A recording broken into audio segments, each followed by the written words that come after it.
толстой сумкой на ремне он шагает по Москве и улыбается прохожим. Мне кажется, что вот праздники, а вот то, что я в Тюбетейке, для меня это какой-то некий праздник, это символ моей республики, символ места, где я родился. Праздники это могут объединять людей.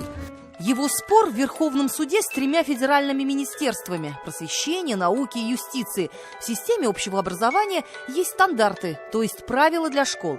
Как обучать, сколько обучать и почему именно так обучать. Какие предметы добровольные, а какие обязательные. Родной язык, так же как и литература, химия, математика, по школьным стандартам не предмет словесных баталий. Если ты выбрал родной язык, к примеру, татарский, будь добр, учи. А если татарский твой не родной, как его преподавать в школе?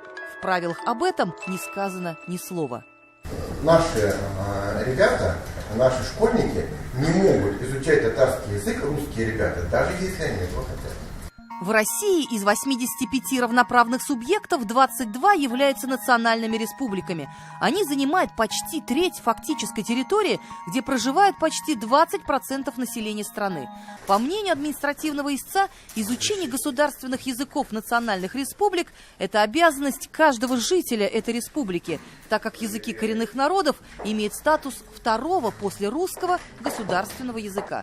По закону они являются языками общения и образования, но их преподавание в школе в этих самых оспариваемых федеральных правилах не оговорено. Мы говорим, во-первых, о предмете татарский язык как государственный язык. Вот для того, чтобы его преподавать именно в таком виде, мы должны видеть формулировку вопросов о возможности преподавания государственных языков. Адвокаты Шмакова буквально на пальцах объясняли суду и ответчику важность изучения государственных языков в национальных регионах. Но предельно доходчивая информация доходила с трудом. Москва верстой далека, и, как оказалось, в Первопрестольной сложно понять разницу между родным языком и языком субъекта. Что в гору, что под гору. Есть энное количество часов, которые выделяются на предметы обязательные для преподавания. Энное количество. И среди них нет такой предметной области, как язык субъекта Республики Российской Федерации. Его нет. Государственный язык. Но он государственный язык, а его нет. Но он родной язык? Нет. Не всегда. Русского он не родной. Поэтому в том-то и дело, что для русского он не родной. Для чего вашего не родной?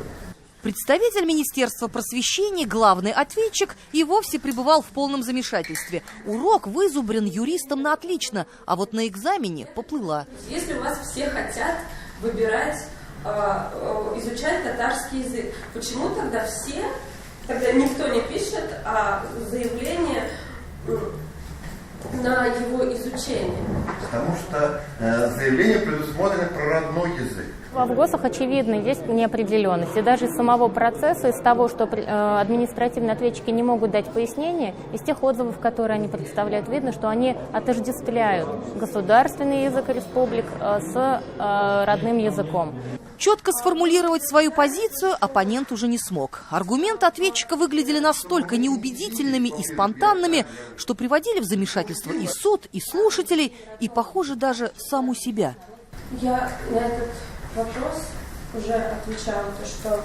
Ну, ответьте, пожалуйста, если возможно. Позвольте, я запуталась. Давайте, можете еще раз задать мне вопрос? С какого места? А адвокат совсем маленькая девушка. Ей куклы играть. Что делается? Как человеческая судьба доверяют? Для начинающего юриста-бакалавра, не имеющего даже степени магистра, 21-летней Виктории Паньковой, это заседание могло бы обеспечить взлет карьеры. Видимо, поэтому министерство Ольги Васильевой для такого серьезного и судьбоносного для национальных регионов судебного разбирательства выдвинуло человека без опыта и навыков. То ли потому, что вопрос казался не столь важным, то ли решение очевидным.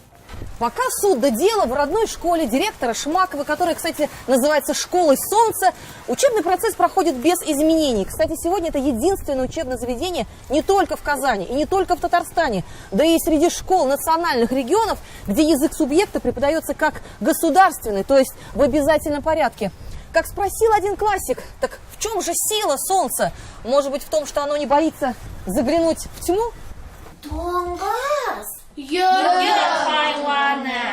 Каждый урок – это увлекательный экскурс в мир новых знаний, где дети находят общий язык.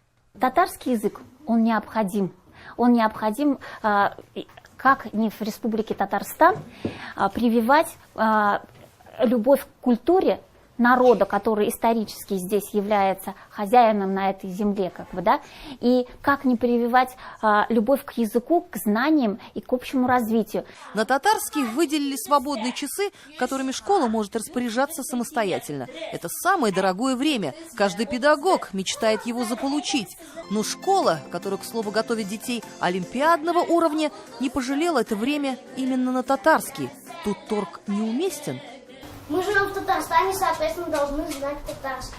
То есть вы хотите изучать татарский? Да, в первую очередь. Ну разве не в этом и смысл толерантности, о которой так часто любят говорить в верхах? Почему вопрос уважения в многонациональной стране нужно отстаивать в судах, когда все лежит вот так на поверхности? Возникает вопрос, если иностранный язык для наших учеников обязателен, то есть мы вынуждены учить английский, немецкий, французский, почему-то язык субъекта, в котором мы проживаем, мы учить не должны. Такой обязанности нет. Я ожидал большего, конечно же. Чего вы ожидали? Я ожидал, что татарские гимназии, будут обращаться с исками, простые школы. С этим родители, конечно же, которые очень многие высказываются, что идет ущемление, они считают, что татарского языка недостаточно теперь. Но пока единственный директор школы из единственного национального региона отстаивает, по сути, интересы всей многонациональной страны. И на вопрос большой политики вот так звучит ответ простого человека. Для меня очень важно, чтобы и дети дружили между собой, и люди дружили между собой, и уважали ценности друг друга. Ильзира Юзаева и Роман Безменов. 7 дней. В четверг на повторном рассмотрении дела Верховный суд Российской Федерации отказал в удовлетворении иска Павла Шмакова. Дело проиграно. Сам Шмаков этому решению не удивился. Об этом он заявил нашему корреспонденту. Но заверил, что пойдет дальше и намерен обжаловать это решение. Мы будем следить за развитием событий.